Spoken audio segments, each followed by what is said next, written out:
धरणगुत्तीमध्ये पत्नी व तिच्या प्रियकराने मिळून केला पतीचा खून।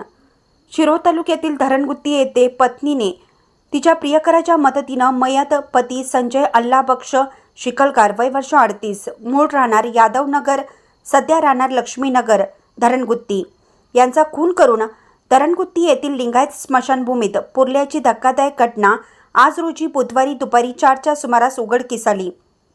शिरोळचे पोलीस निरीक्षक शिवाजीराव गायकवाड, तहसीलदार अनिल कुमार यांच्यासह शासकीय पदाधिकाऱ्यांच्या उपस्थितीत पुरलेला मृतदेह काढण्याचे काम सुरू आहे।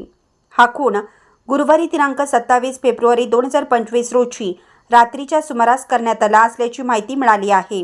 त्यानंतर ही घटना बुधवारी उघडकीस आली आहे। शिरोळ पोलिसांनी संशयितांना ताब्यात घेऊन पुरलेल्या ठिकाणी आरोपीस आणलं असून मृतदेह काढण्याचे काम सुरू आहे। धरणगुत्ती गावातील नागरिकांनी मोठ्या प्रमाणात गर्दी केल्याचे चित्र दिसून येत आहे। या घटनेमुळे शिरोळ तालुक्यासह कोल्हापूर जिल्ह्यात खळबळ उडाली आहे।